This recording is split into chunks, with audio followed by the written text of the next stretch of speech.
everybody. Thanks for tuning into the podcast. We had a few technical difficulties with Jasmine's connection in this one. I tried to edit as carefully as possible, but if there's just a few little errors in her sound, please forgive us and hope you still enjoy it.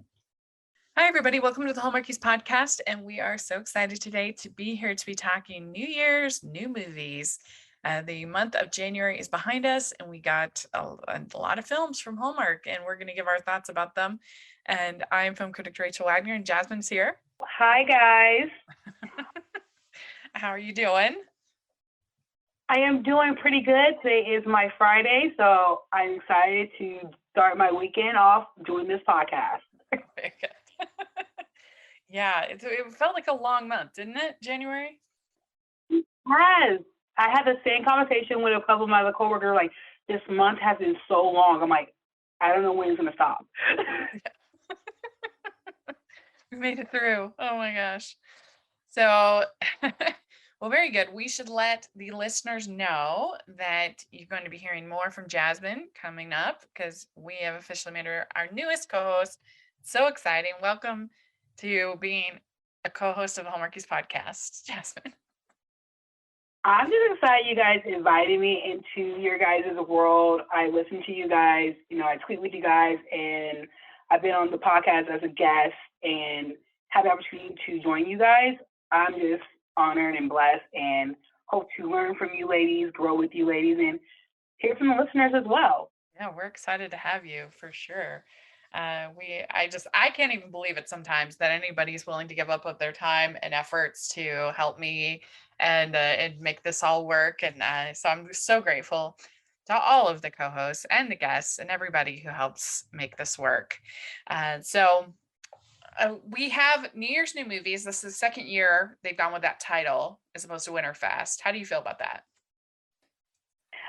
It feels different. I guess trying to mix it up a little bit because I'm so used to like Winterfest, like, okay, I'm ready for more time in the snow, a little bit after New Year's. But this time I'm like, okay, we're doing a brand new approach, but a brand new feel, I guess, going towards that New Year resolution per se. Yeah, I think that it allows them to put movies that are actually, summer movies or fall movies or whatever, put them in that they don't have to necessarily have to be as tied to snow, but it is kind of a nice, nice cool down from the Christmas season to have Winterfest. I felt like definitely because as much as I love Christmas, I'm like, what movies did I miss from Christmas? What movies I did not see? I'm like, it's kind of like a nice pace, like I'm going downhill now. How did you feel overall about these movies? We got 6 movies, 5 from Hallmark, 1 from Hallmark Movies Mysteries. Overall, did you think it was a good slate or not the best? I thought it was a good slate. Some movies I felt could have been more pushed later in the year versus during the New Year section, though, but there were good contenders. Some were like, but there were great contenders. Yeah, I don't know. They were okay. I thought it was overall kind of a weaker slate, but it's hard, just coming off of the high of Christmas because there's so many great movies, and then these weren't as good. but there's some ups and downs. I'll say that. So, well, we're gonna dive in, and we will see what we think. So they started New Year's Day with Where the Heart Belongs, and it was originally called Love is Trending. When we did the preview, it was called Love is Trending. They changed it to Where the Heart Belongs, which is definitely a better title, less cringe. And the summary is Mackenzie Sullivan is a New York-based marketing executive struggling to keep her clients. When she returns home to a rural maple farm to help her best friend plan her wedding in just 2 weeks, Mackenzie learns the hard way that the love and support of family and true friends means more than she'd imagined. So, what is your overall thoughts about this movie? My thoughts. I actually enjoyed this movie, actually. I'm not gonna lie, I was like rooting for the best friend because I saw the different, I guess for me, I saw different representation, people who were like short, tall, curvy, but I love maybe guys just love, Christopher Russell in these type of movies because, his smile gets me every time. I'm not gonna lie, the Mackenzie character really got irked my nerves a little bit sometimes. The I. That's what her best friend calls it, the I. But, I will say, will I watch it again? Maybe. Yeah, you're nicer than me. I did not enjoy this film. I love Jen Lilly. I love Christopher Russell. They are so nice, but her character was a pill in this movie. I did not like her at all. She was so rude to her friend and not letting her friend have the wedding that she wants, pushing all of her stuff onto her, even when it comes to the wedding dress, because it was going to be good for her Instagram and followers. Mhm. And she was just a terrible maid of honor and a terrible friend. Like, I 100% agree with that because behind in her ear was Tristan, like her assistant. I'm like, I wrote on my notes, like, I hate Tristan. I hate him so much. He was And terrible. I was like with her best friend, I'm like, you're rude. I should kick you out of my wedding. This is about me, not about you. You care about this and that. Like, Yeah. it was just like, yeah, this is her character. And that Not her as a person, but yeah. Yeah, that wedding dress, the couture wedding dress, was so Oh my God, ugly. it was. I'm like, who picked these dresses that were? I'm like, I've seen better couture gowns, but no. Yeah, and I felt like even But at the end, yeah, I felt like even at the end, she still kind of took over the wedding and still was making it about what she wanted more than about her friend. yeah, I'm like, you're trending. I'm like, trending. I'm like, wait a minute, this only about your best friend. Yeah, and also the fact that they kind of took over the wedding too, declaring their love for each other on her friend's day was kind of rude too. I was a bit pissed that was me. Yeah. Or even my best friend sitting there. I'm like, I would never ever do that to my best friend. That was her cousin too. Julie was her cousin. Yeah, if you're the maid of honor, like, don't. I mean, it's one thing, I guess I've seen people do proposals at weddings, but they have like the permission and everybody knows, and it's kind of a thing. And I guess that's fine. But in this case, I mean, she really ended up kind of overshadowing the bride. And even after all of she was supposedly learned a lesson, which I was like, what? She didn't learn nothing. No. So she was just very unlikable. And Jen Lilly is one of the more likable people on the planet. So how on earth did they make her so unlikable? I don't know how, but she channeled that Mimi, diva moment of my career's first or this, they try to step in her dad's business, that's his personal business, but you never been back home to even care about what's going on with the maple farm. Yeah. Yeah, and all the maple stuff, that definitely felt very fall. Like this was obviously a fall movie. Definitely. It could have definitely been a fall movie. Placed in fall as a country thing with haze and everything. Yeah. Yeah. So I don't know. I mean, this one, oof, it was a rough sit for me. I give it like a 2 out of 5 crowns. I was gonna do 2.5 crowns. But only thing I wanted to know was, only thing I kind of liked it out of the whole movie was the fact that every place two things. One, I love how they did the Bachelorette little campground section where they all with their favorite spot. They had that was one of my favorite scenes. Two would have to be when every spot they went to, they had I guess their favorite song. I'm like from when they were in middle school. Okay, and then last but not least, the mix CD. All I need to know, either Jen or Christopher, if they're listening, I didn't even know which Boyz II Men song was on that mix CD. That's all I need to know. Yeah. That's it. You know, you're going to be No. hearing like at the end of the road or something like that. Yeah, is it in the road or you thought I make love to you? Like, I just need to know. Yeah, yeah, yeah, That's yeah. all I need to know. Definitely.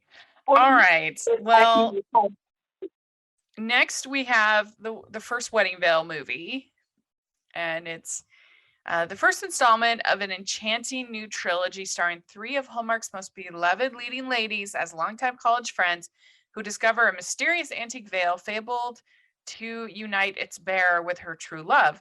After discovering a long lost painting, museum curator Avery and successful new board member Peter investigate the artwork's origins as they plan a charity fundraiser to unveil its restoration.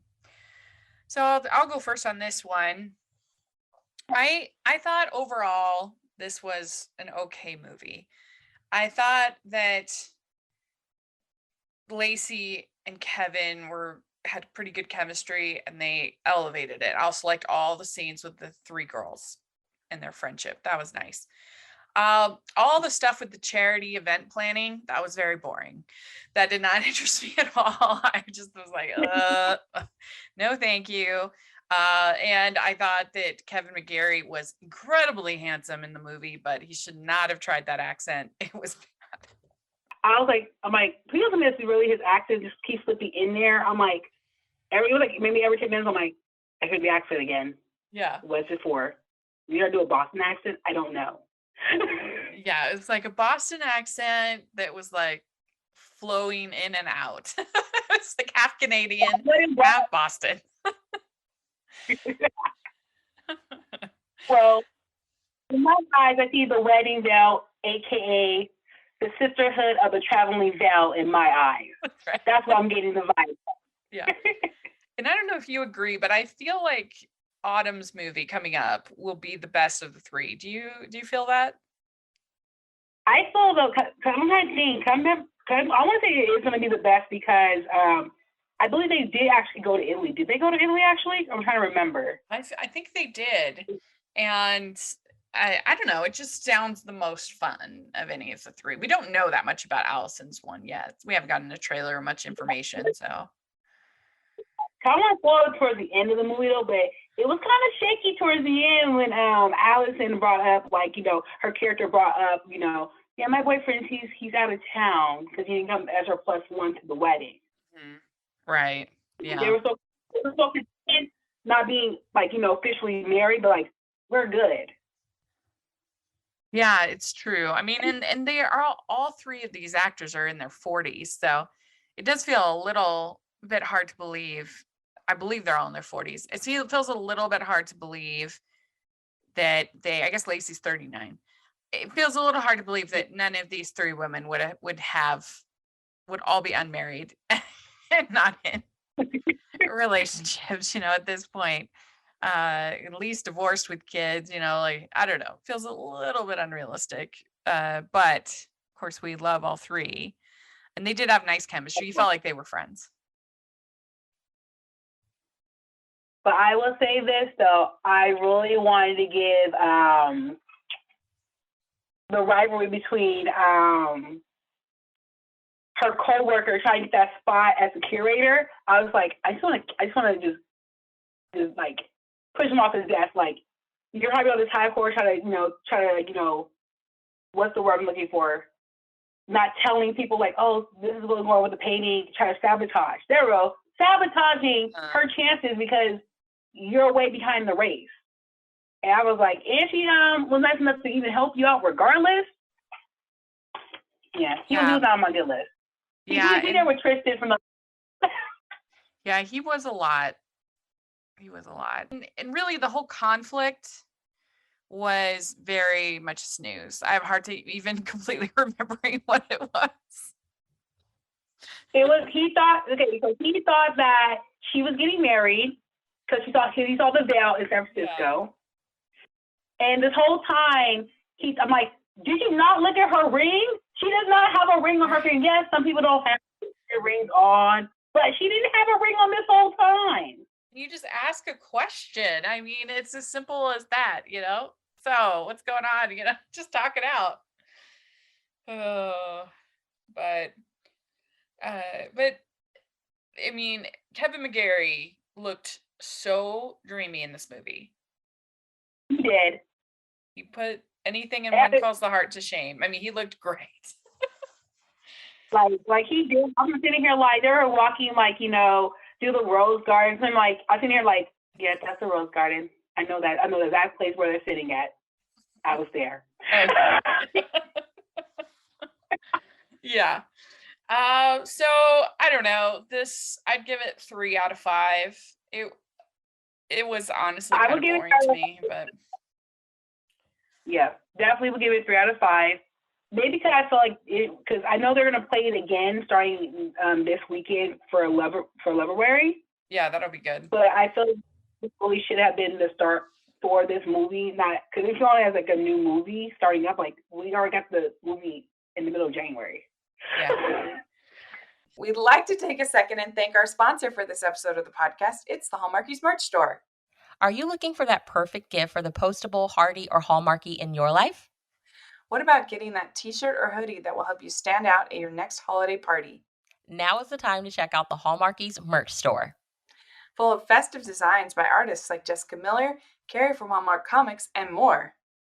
You can even have more than just shirts, but totes, cell phone cases, notebooks, mugs, and more. And it isn't just Hallmark. We have designs for Anna Green Gables, Man from Snowy River, The Nanny, and more. Every purchase at the merch store goes to help support the podcast and allows us to make the great content you know and love. There are frequent sales, so go to tpublic.com/stores/Hallmarkies or see the link in the description.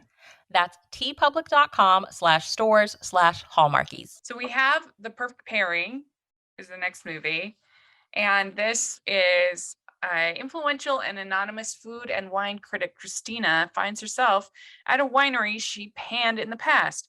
She hopes to leave before anyone else finds out who she is, but she instead slips on ice and hits her head. The Hollingbrook family, led by single father Michael, graciously takes Christina in while she recovers and tries to jog her memory in the process. Christina helps the Hollingbrooks prepare for their annual wine tapping party, which includes Michael's risky project, ice wine. So, I don't know. Did you get to see the ice wine movie on Lifetime this Christmas/Christmas? I did actually. I did. What did you think in comparison to this movie? Ooh. As I kept watching them, as I kept watching these movies, I was like, it drew me back to the 2007 Hallmark movie, Falling in Vermont. That because they both were kind of like similar. I was dead on the parallel to the fall movie of Falling in Vermont with Julie Gazzano. Oh, that's true. Same plot there. Amnesia one. Only. Yeah, Hallmark can be hit and miss with their amnesia movies. You have something like that, but then you have, or even the most recent, Coming Home for Christmas. What is it? The one with Jesse Schramm. Oh gosh, I forgot what it was. Oh my gosh, can't think of it. I can't think of it. Time for them to come home for Christmas. That's what it was. There it is. I forget the pronouns. That one was decent. But then they had The Christmas on My Mind. That was terrible. I hated that one. So they can be hit and miss with the amnesia. Yeah. But when I'm watching it, like looking from like The Perfect Pairing to watching like Falling for Vermont, the only difference was, okay, car accident in the Vermont one, slipped on the ice, hit her head. Yeah. They both have they're living with a single father with kids. The ice house was like, the wife's, thing. In the Vermont, the husband had the canoe, and they got along with the kids great. Everything was like they both got their memory back.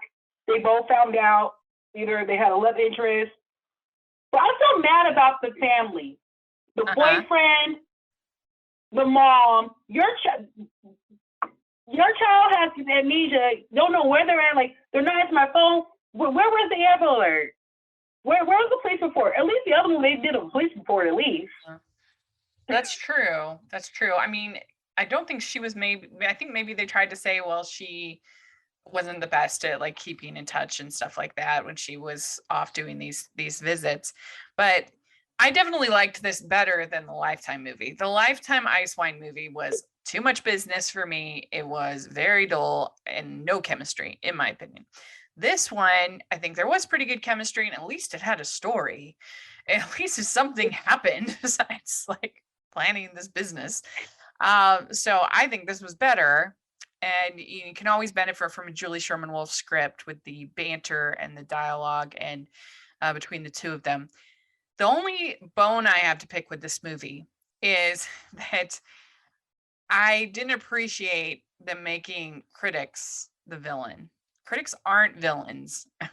Critics are trying to do a public service to the community to help them to be able to make purchases. You only have so many, the average person can only go to so many different wineries or so many different restaurants or so go to see so many different movies. And so they turn to a critic to say, okay, critic, you've seen most everything. You've seen a lot. And so I'm going to rely on your expertise to give me guidance to help me to be able to make an informed decision. We're not the enemy. We're not bad. We're not we're not trying to find fault. Like any critic that is worth their salt genuinely loves whatever it is that they are writing about and talking about. If it's somebody that's just there for like publicity or to be an angry critic, you know that right away, and don't give them your time. Don't listen to their reviews. Don't give them any attention. And in this movie, she had given them a bad review because of the corked wine, which I don't really understand what that means because I'm not a wine person. But nevertheless, she'd given them a bad review because they'd given her bad product. It is not her responsibility as a critic to give them a second chance. That's not the job of a critic. If I did that with every single movie that I review, I wouldn't be able to review very many movies if I give every single one a second chance. That's not my job. My job is to watch the films, write my review, and try to use all the other films that I've seen to give guidance to the people that are reading my review. And so the fact that they expected her to apologize for her review, which you should never do if you're a critic. You should never apologize for your opinion. That's what you're doing your job. That's what you're paid to do. You're providing a public service to the community that read your reviews. You should never apologize. And the fact that they treated her like she was a villain in this movie kind of annoyed me because that's just not the facts. That's how 100%. Yeah, because even though she even said it to her boyfriend, like, I'm giving honest review, like, this is from my personal opinion, like, what it could be. It could have been like she could have had that bottle of wine in case it could have been something could have been tampered with, not even the winery even know about, but she giving the rule like this, what happened? They could have tasted it later on, like, okay, I understand. Maybe something happened in the barrel, something happened during the process of bottling, or with the corkscrew within it, like something could have deteriorated along the way. But she gave her on that batch within that unit of that wine, that's what it was. And there are good, there are bad in between, but they're getting on reviews to help you be better. The thing that got me at the end when she gives the positive review of the wine, he's like, "Oh, that means so much to me. Thank you so much." And that wouldn't mean anything to him if she hadn't been honest in the beginning. If she had lied and said that the bad wine tasted good because she didn't want to hurt the winery, then when she actually says, no, this is great, this is one of the best wines I've ever had, it would mean nothing because she would have complimented the terrible wine. Exactly. So you can't be glad and love critics when they like stuff that you like and then hate them and think they're the villain when they don't like things that, you know, you like. I feel like for the Merlot, when she tried it again, like, they're actually pretty good. I felt like if she was like with the ice wine as a redemption for her to try, that would have been different. Even during the amnesia and everything, like that was thinking of like, this was better than the Merlot when I first tried it, but this right here, you redeem yourself. And also, I wish that instead of her stepping out of like, I guess, doing wine reviews, I wish that she would have did more of like the baking side, because it was just like, it made it kind of like a hobby where she could have used that as a pairing business to a winery, and that would have been perfect because she would have the cookies and everything with some of his wine. That's true. Well, and especially with the ice wine, because I guess it's sweet. So that would have worked. Yeah. But even all that said about my complaint about them making critics the villain in this movie, I still didn't mind it. I thought it was a perfectly cute movie. I thought they had good chemistry and they didn't have too much business. And, it was just kind of a cute little movie, I would say. Yeah, this is something I would definitely watch again, because I was like, I love this movie. I love everything about it. Yeah. So I would give this one 3.5 out of 5. I was going to give it a 4 because it's like one of my best ones. Yeah. We'd like to take a second from this episode of the podcast to celebrate our sponsor of this episode, and that is the Hallmarkies Patreon. Do you love Hallmarkies podcast? Do you want an inside scoop into what happens on the podcast? Do you want early access to episodes and loads of cool perks? Now is the time to become a patron of Hallmarkies podcast. By becoming a patron, you get to access our patron Facebook group. You can request episodes or even be a guest on the podcast. And most importantly, any patron can join our monthly movie watch-alongs with stars like Paul Campbell, Natalie Hall, and more. It's as low as $2 a month to join in and become a special part of the Hallmarkies family. Please consider, and we will love you forever. Go to patreon.com/Hallmarkies. That's patreon.com/Hallmarkies. And we have, don't forget, I love you. This is on her birthday. Taylor opens a time capsule left by her deceased mother, which contains 6 envelopes. In each one is a challenge to complete, challenges that her mother, aware of Taylor's many anxieties that hold her back, knew would expand her horizons and give her the push she needs in life and to open her mind and heart to the possibility of love. So overall, what did you think about this one? I feel as though it was the pace for me. Like in the beginning, I was like, this is boring. Like even like it slowly started picking up towards like maybe the middle for me, which are doing the challenges. But as I kept watching it and I rewatched it one more time, like I get it where someone's challenging yourself, like, they're challenging you, like, stepping out your comfort zone, like trying things you never thought you would do, kind of like a new me fear. I feel like it could have been stronger. I don't know. I feel like it could have been stronger in a sense. Like they made her made his character so scary, like, it could have been more better. I don't know. Yeah, I agree. Overall, I thought it was sweet. It does definitely, it's slow. And the whole conflict when she thinks that he's going to be with Sarah, he's going to give the ring to Sarah. And she's so devastated, but they've hardly known each other. Like, it's not been very, like, I feel like that's kind of an extreme reaction for her. It's only been a few days, a few weeks. But I thought they had okay chemistry, the two of them. What do you think? They had okay chemistry. I'm not gonna lie. I feel like, in my opinion, I feel like David Alexander character as Kyle like shined bright in this movie because I actually related to him, like him doing his little dating like sites on his phone and stuff. Like he literally like this is the second movie he's been in within the new year new movies for this whole set, and he's been shining in all of these movies as a side character. Yeah, like, he was good. Shining. And I liked that whole scene when he thinks that she's confessing that she's in love with him.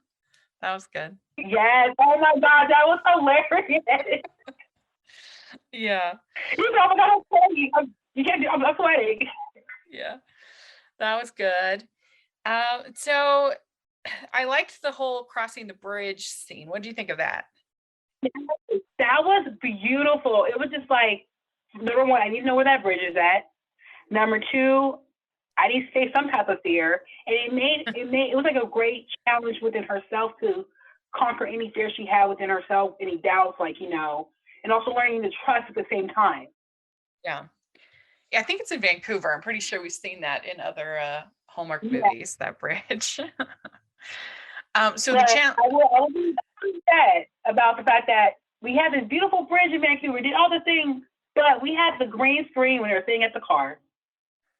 Right. That's They true. could have found some area. So the challenges that her mother left for her in the time capsule is first one, get to know someone new. Easy enough. Cute. Yes. Do something you're afraid of. Also relatively easy to do. Then play hooky for a day and do nothing or anything. So that sounds fun. Next one, join a team. Be spontaneous. And then tell someone you love them. What do you think of these challenges? Actually, I love these challenges. It made you really think. It made you really, she really had to think, like, what can I do? Like, thinking of these different ideas. Like, I can try this. Or her dad was going like, try something else. Like, it made you dig deep in yourself, like, in these questions. Like, can I make a new friend? Can I face my fears of something, either as hiked or, doing something I've never done before, like crossing a big bridge with something like 100 feet over me.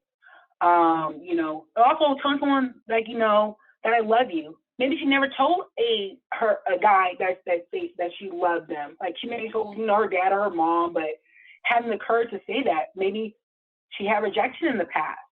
Yeah. Like, those different things happen. Like, sitting here like, are they really talking about my life right now? What would you do for something you're afraid of? What would be something you challenge yourself? Let's see. I actually did this last summer. I wanted to go canoeing. I was excited. I'm like, I'm gonna try this and stuff like that. I did it over in Santa Barbara area on the coast. I literally about 100 feet out, not thinking, okay, I'm paddling. I'm like, wait a minute. There's 100 feet of water underneath me. I'm not sure if a shark's gonna pop out, sea lions, I don't know.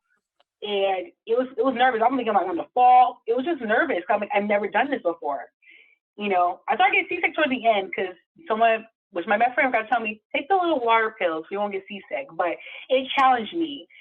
Even couples, they were like, I'm not gonna lie, I can do this by myself, because she had her husband with her. Like you're a rock star. I'm like, I want her faking the soft. Like, I could do this. Okay, I'm getting tired. I need to take a nap. Okay, I'm keep doing it. It made me challenge myself, like, how much strength I have. Do I trust myself in this, like, big canoe boat that is gonna hold me up? Please don't let me fall in the water, because I'm not sure how I'm gonna get back up in this boat, even though you showed me how. But that right there was a great challenge in myself. Besides climbing a volcano in For me, I have a little bit of anxiety around, like, wild animals. Like, it's one thing if it's like a dog or cat that I know and I'm comfortable with. I'm okay there for the most part, but especially anything that's like wild. And when I was in Japan, this was years ago, there's this city, it's like Nala or Nana or something like that. Anyway, there's a city where they have tons of deer that are all over the place, just all over the whole city. And they have these vendors that sell these little wafers, and you hold the wafer out, and the deer, like, literally come towards you and surround you. And I was terrified. Oh my goodness. It's called Nara. Sorry, Nara, Japan. And I was just like, take the wafers, take them, leave me alone.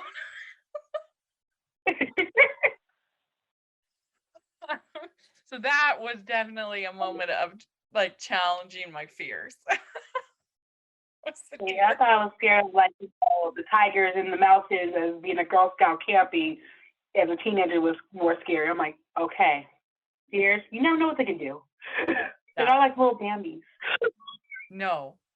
Well, and especially if they're like wild, they're not in a zoo, they're not tamed in any way, not used to.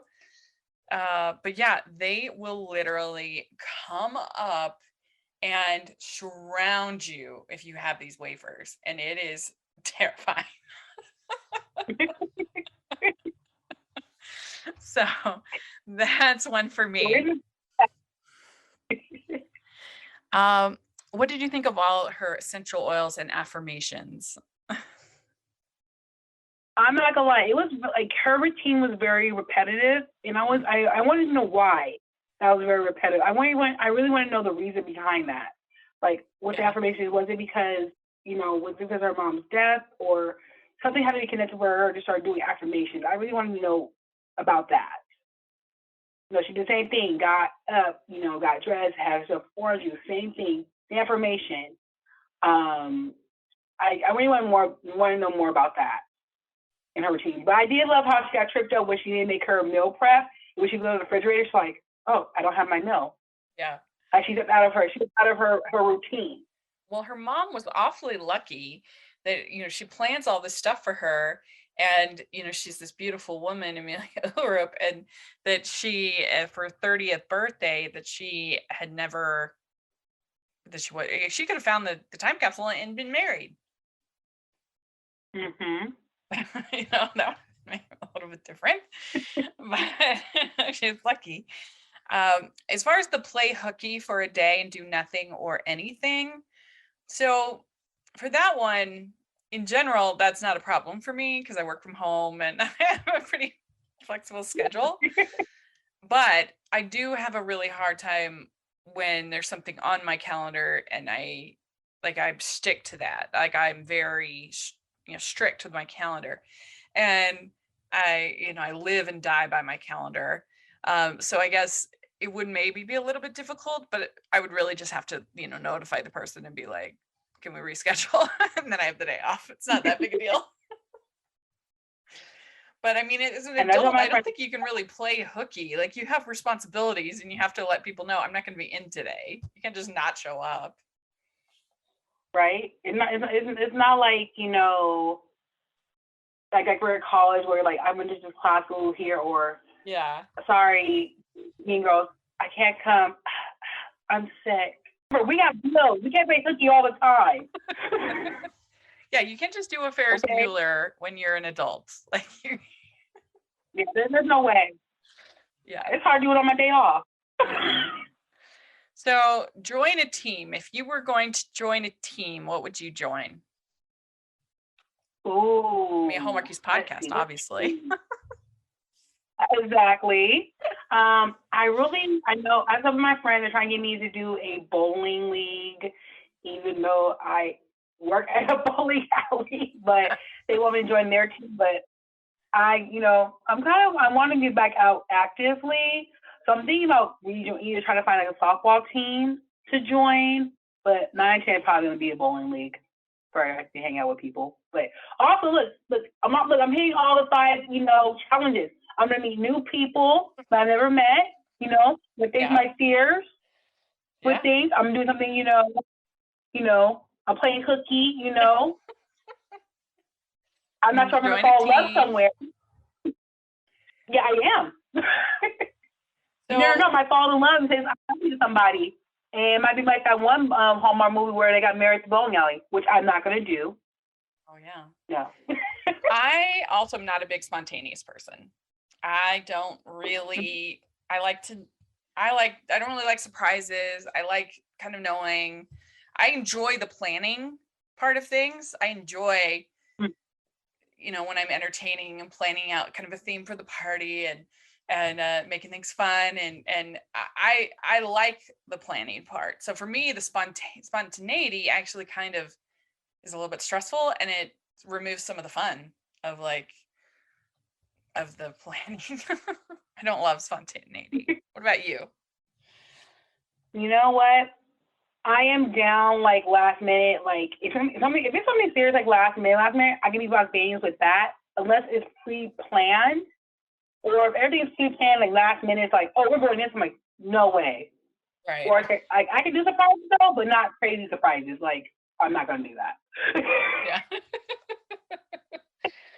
So then tell someone you love them. And I guess this technically wouldn't have to be a romantic love. It could be a True. friendship kind of a thing. So that's probably how we get around it. But we find out at the end that her mother, who she always saw as the super confident person, that her mother did the same challenge, and that's how she won over her father. Her mother won over her father, and so who knows? Maybe we're all missing, and this is the key. Maybe we all need to go up to somebody at like our neighbors across the street or at the grocery store or something and be like, "Hi, I want to meet you. Let's go play hooky. Let's do something." You know Maybe that's what? the key to romance, and we've been wrong all this time. You know, I guess the new term of like taking your shot and facing your fears. And it was kind of I'm not sure if because it wasn't addressed in the movie though, but I want to know how old when her mother got her same challenges from her mother. I think it's always on the 30th birthday, isn't it? I think so. Yeah. Because that's a new like era versus being in your 20s, you're having fun doing this and that, but your 30s you're on a whole different like path. I'm still learning. True. Yeah, I just turned 41, and I have to say turning 40 was a lot easier than turning 30. 30 was hard. It was definitely hard. I just felt like I'd accomplished nothing by 30. It was pretty discouraging, but don't worry. It got better. It got better. So, yeah. Do you think that Sarah gives up too easily on Josh? Because she had evidently been dating him or interested in him for quite a while. And then Taylor comes in and all of a sudden she's like, okay, you're obviously made for each other. I'm out. Yeah. She did because I guess maybe she saw her the first time, like maybe they are together. I'm not sure. Are they like really more than just friends? But I thought, maybe that's that anxiousness because she did, start getting anxious, have anxiety a little bit, especially when she was trying to tell Josh, like, I love you, but it didn't happen because Taylor was holding the ring. And I'm still confused about this ring. Wait, now I remember. He wasn't opposed to Taylor because he wanted a male figure for his daughter, but it was like, no, it's not going to work like that because it was about connection. If you were bringing over a casserole to a new neighbor, what would you bring? What's your go-to casserole? Ooh, my go-to casserole. Knowing me, I will probably do some type of bake, I guess like the penne, like kind of like a spaghetti though, but like a penne version with cheese on it, Like I probably do homemade versus like the can, but I probably try to do homemade and have it in there and put some love in it. That sounds good. Yeah, I like an Italian casserole. That's good, or a lasagna, that kind of thing.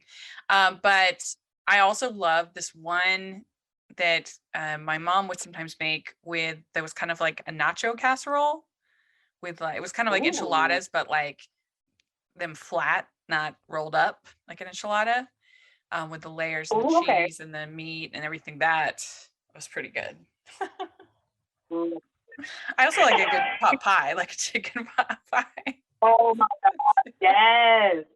Especially when it's after Thanksgiving, like me and my aunt, every year, we did do a couple of years now, like after Thanksgiving, we turn whatever leftovers after my cousins have like their sandwiches, we'll make a turkey pot pie. Oh, that sounds good.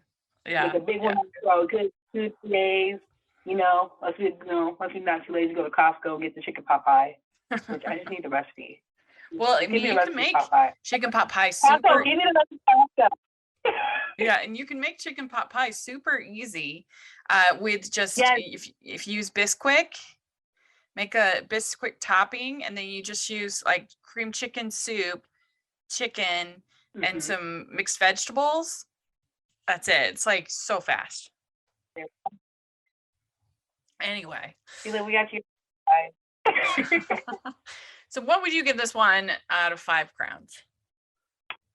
Let's see. I'm gonna probably do a 3. Just, I feel like it could be more there. There's still some holes where I need to be answered. But like I said, if I watch the second time around, like, I get it. Like, I understand, and we're all in this 30 life together and understanding our challenges. But I'll give it a 3. Okay, yeah, and I will give it a 3.5. We have Butlers in Love, and this is in a prestigious Butler Academy, passionate Emma and rebellious Henry train to become royal butlers, where the competition is fierce and sparks fly. So I was pretty hyped for this film, I have to tell you. I thought it looked hilarious. I don't know, just like so novel and fun. And I loved interviewing Stacey Farber. That was really fun. And Anna White's a delight, who wrote it. It just sounded fun. And in the end, I think it was fun. I liked everything about the Butler Academy and them learn all the challenges and them learning how to do all the different things and pour wine and stuff like that. And I thought they had pretty good chemistry and it was a fun dynamic. The only thing that didn't work for me about this movie was I really thought it was a stretch to believe that these parents are so disappointed and upset that their son doesn't want to become a butler and wants to become a chef. I mean, it just, in the year 2022, it's just, those kind of plot lines are extremely difficult to believe. So that was a little much, I thought. But other than that, I enjoyed it. I thought it was cute. I'm not gonna lie. When I first saw the title, like first, I'm like, don't tell me it's gonna be boring.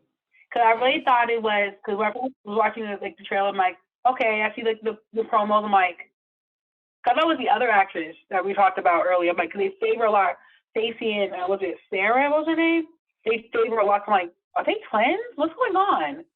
But after just watching the movie, like, I'm sitting here like, I love this movie. Maybe because I've seen Stacey since the Grassy days, so I'm like, I was hyped for it. But this was really like, I get to go into the butler role and understand like this is what it means to be a butler. Like going through the academy, I'm like, I didn't know such thing as butler academies. I'm like, I learned so much about, they learn about, I guess, setting tables to ironing. I'm like, there's more to that, and I'm like, wow. But I love their banter, by the way. Their banter was hilarious.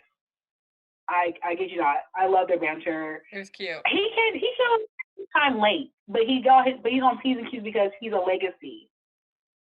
Right. Yeah, I mean, I guess he got away with everything because he knew how to do it all because of his experience.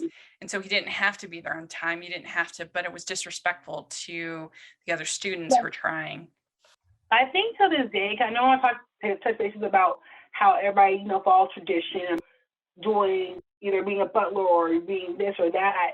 And I feel, it's like it's 2022. I feel like depending on some areas or some small percentage, families still follow that. This is our legacy. We have to go in this family business. This is the legacy. I'm going to pass this up. Like, there's probably some people do have broke tradition.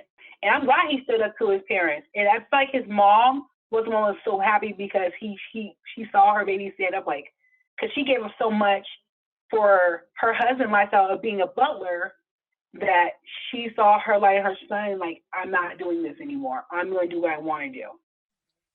It's just hard to believe. It's just hard to believe in this year that parents would actually behave that way. I mean, it just makes me laugh even when you say it, that in 2022, you have people that are upset their child didn't become a butler. Like, it's just ridiculous. I was like, how you gonna come? I'm like, some people have those dreams, aspirations. I want to be a butler. I'm like, That was not my dream. No, it was not mine either. That's for sure. But I thought that they had nice chemistry. I liked Maxwell Caulfield. I thought that he was fun as the head butler guy. And a lot of people seem to be annoyed at the ending. I didn't have any problem with the ending. I don't understand why people were annoyed with it. I guess because she quit her job. But I thought that was refreshing, like you figure out you have a new dream, something else that you want. And so you go after it. Like, I really agree, because it could have went two ways. It could have been one way where she could have stayed, even though it was, that's her dream job. He could have showed up at the end where he could have been the new chef at the compound for the noble that she was serving as a butler, and that could have been a cute little like ending, But option two, I love how they took it where this is what I thought my dream was. As much as I love it, but this is where my heart is not at. And that reassures not only for men, but for also women, that we can have these dreams, but after we get into it, we have a different path where we want to take in this industry somewhere else. So she can do anything butler. You could be a concierge. You can do all these other things. Hotel, that what they did. They ended up being at the hotel where he saw his idol as a chef and got on as, as an apprentice, as a job. And they could even like work in the future on like a yacht or someplace like that. They could. So who knows? We could get butlers in love too. And then what the important thing I got from him as well was the fact that he was telling her that I don't want to do the butling because not only, it's taking up our time and everything, but I want to have a family. I want to have a wife. I want to have a life outside of it. And I get it. Even though butler was like, yeah, you're not going to have any days off. You're going to be working. I'm like, wow, this is the reality of it. Like, she saw, the glitz of grandmother, like, traveling, so all these different things of how pride, for the vision, but not knowing that she would lose a lot. Right. Time. Yeah. So she tried it out, and she realized that she didn't want to do it. And so I liked that ending. I didn't have a problem with it.